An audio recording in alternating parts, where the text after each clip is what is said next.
हरे कृष्णा, राधे राधे। स्वागत है आपका कन्हैया स्टोरी की आध्यात्मिक यात्रा में। एकादशी हमारे सनातन धर्म में एकादशी का विशेष महत्व है।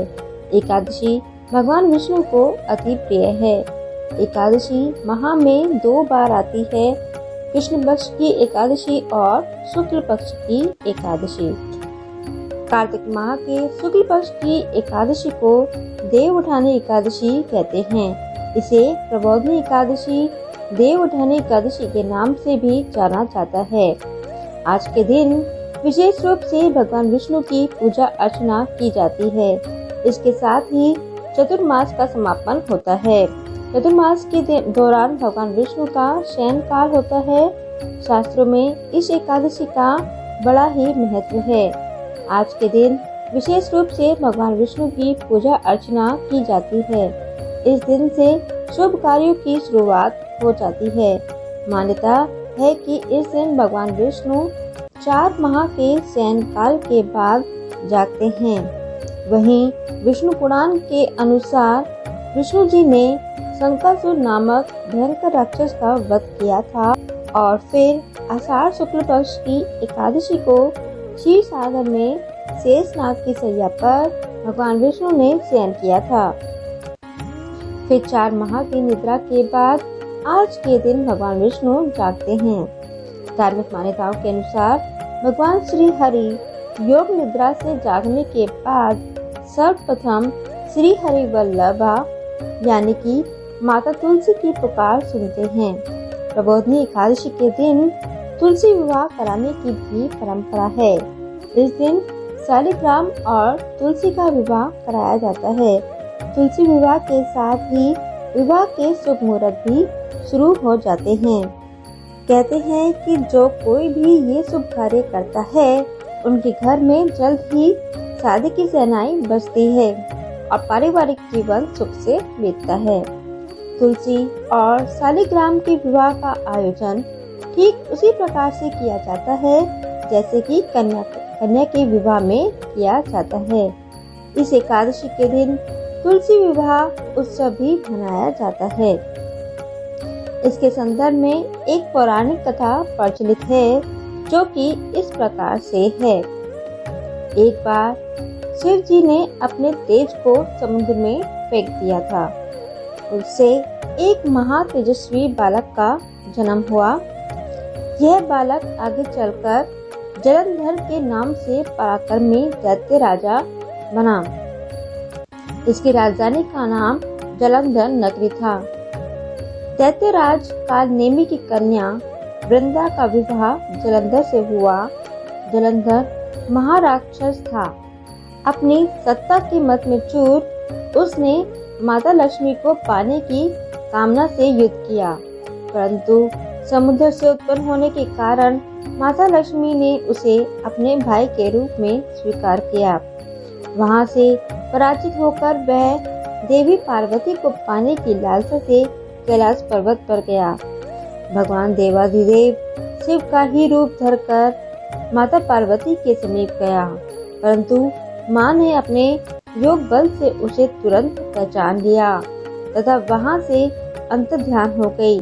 देवी पार्वती ने क्रुद्ध होकर सारा वृत्तांत भगवान विष्णु को सुनाया। जलंधर की पत्नी वृंदा अत्यंत पतिव्रता थी। उसी के पतिव्रत धर्म की शक्ति से जलंधर न तो मारा जाता और न ही पराजित होता था। इसीलिए जलंधर का नाश करने के लिए वृंदा के पतिव्रत धर्म को भंग करना बेहद जरूरी था। इसी कारण भगवान विष्णु ऋषि का वेश धारण कर वन में जा पहुंचे, जहाँ वृंदा अकेली भ्रमण कर रही थी। भगवान के साथ 2 मायावी राक्षस भी थे, जिन्हें देखकर वृंदा भयभीत हो गई। ऋषि ने वृंदा के सामने पल में ही दोनों को भस्म कर दिया। उनकी शक्ति देख वृंदा ने कैलाश पर्वत पर महादेव के साथ युद्ध कर रहे अपने पति जलंधर के बारे में पूछा। ऋषि ने अपने माया जाल से 2 वानर प्रकट किए। एक वानर के हाथ में जलंधर का सिर तथा दूसरे के हाथ में धड़ था। अपने पति की यह दशा देखकर वृंदा मूर्छित होकर गिर पड़ी। होश में आने पर उन्होंने ऋषि रूपी भगवान से विनती की कि वह उसके पति को जीवित करे। भगवान ने अपनी माया से पुनः जलंधर का सिर धड़ से जोड़ दिया, परंतु स्वयं भी उसी शरीर में प्रवेश कर गए। वृंदा को इस छल का जरा भी आभास न हुआ।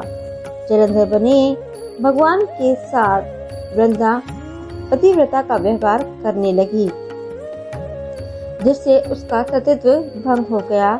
ऐसा होते ही वृंदा का पति जलंधर युद्ध में हार गया। इस सारी लीला का जब वृंदा को पता चला तो उसने क्रुद्ध होकर भगवान विष्णु को हृदयहीन शीला के होने का श्राप दे दिया। अपने भक्त के श्राप को विष्णु जी ने स्वीकार कर लिया और शालिग्राम पत्थर बन गए। सृष्टि के पालनकर्ता के पत्थर बन जाने से ब्रह्मांड में असंतुलन की स्थिति हो गई। यह देखकर सभी देवताओं ने वृंदा से प्रार्थना की कि वे भगवान विष्णु को श्राप से मुक्त कर दे। वृंदा ने विष्णु जी को श्राप से मुक्त कर स्वयं आत्मदाह कर लिया। जहाँ वृंदा भस्म हुई वहाँ तुलसी का पौधा उग गया।